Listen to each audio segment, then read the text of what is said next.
Hello, good afternoon. We start with breaking news. In the last hour, it's been announced that the UK and India have agreed a free trade agreement.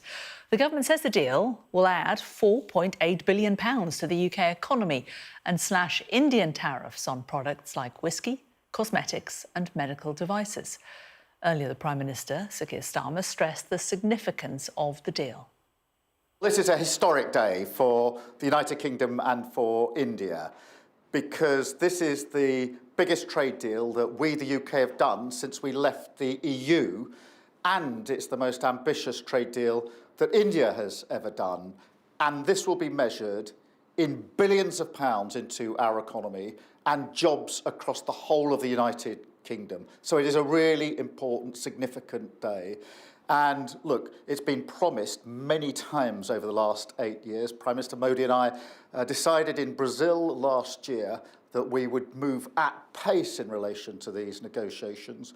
We've done that in a serious way, in a pragmatic way, and we're able to show that that's what delivers results. So I'm really pleased for working people across the country who will feel the benefits of this, of course, at an increasingly uncertain time in terms of trade and the economy across the world. So this is a very significant step, and I'm very pleased that we've got this far with this really significant trade agreement.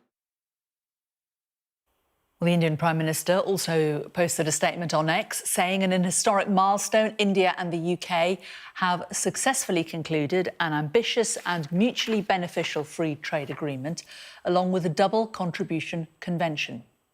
These landmark agreements will further deepen our comprehensive strategic partnership and catalyse trade, investment, growth, job creation and innovation in both our economies. And he went on to say, I look forward to welcoming the Prime Minister, Keir Starmer, to India soon. Well, our political correspondent Liz Bates joins me now. Keir Starmer very keen to get on the airwaves and say how successful this is, but there is no doubt about it. This is positive news for the UK economy.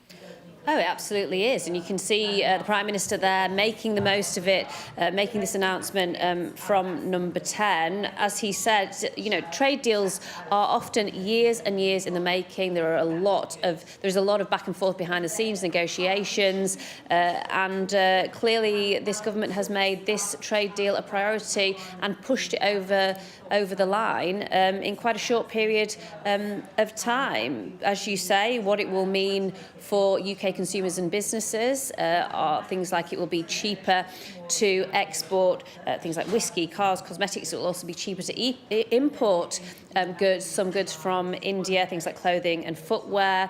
You saw the Prime Minister hailing this deal. We've also heard from the Business Secretary, Jonathan Reynolds. He says this is a massive, massive moment for UK companies and consumers. Just to give you a sense of how important this is for the UK economy, last year trade between the UK and India was worth about £41 billion.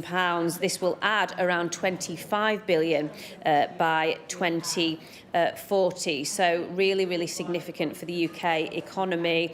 As the Prime Minister said, the government hailing this as something that will boost growth and create jobs, which of course is something this government has really pinned their period in power on. This was a big promise during the election. They really want to see growth in the economy. The context to all of this, of course, a US president and a US government that is protectionist, that is disrupting world trade. And of course, the UK economy is still readjusting post-Brexit to leaving its biggest trading partner in the EU. So unsurprising then that the UK government is trying to make the most of this. I think over the next few hours and the next few days, there will be scrutiny of this deal, and in particular the question over whether it changes anything in terms of immigration policy between India and the UK. Does it soften any kind of visa arrangements? Will we see more immigration from India? That's what political opponents will be looking at, but the Prime Minister wanting to make the most of this. We also saw the Prime Minister of India saying he looks forward to welcoming Prime Minister Starmer to India, and we'll be keeping an eye on that. Liz, thank you very much. Well, let's talk now to Director at the communications firm SEC Newgate and former advisor to the Business and Trade Secretary, Ali Renison. Ali, how significant is this boost, and do the government's figures add up here? Well, I think in terms of the suite of trading partners that the UK has been negotiating with since leaving the EU, India is by far the most potentially economically transformational to do an actual trade agreement with, particularly because of the size of its market, its growth rate, and also, very frankly, India has some very high both tariff and non-tariff costs to overseas companies that are trying to trade with it and do business there. And this is one of those kind of, I think, rare, occasions where a trade deal really can make quite a big difference. The question about numbers, I think it depends on how many businesses are actually able to use the agreement, and that will depend on what we see in the text in the coming days. And in terms of the success of the negotiation, as you point out, India, a very different kind of economy to the UK, quite a protectionist economy. How significant then is it that the government managed to reach this deal with them?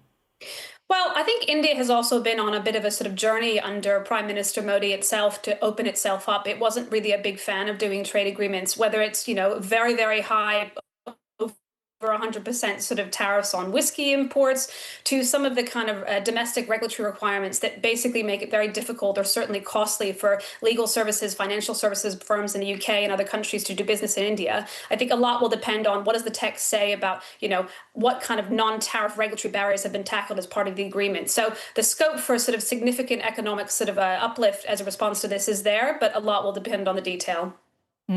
How quickly do you think we may feel the benefit in the UK?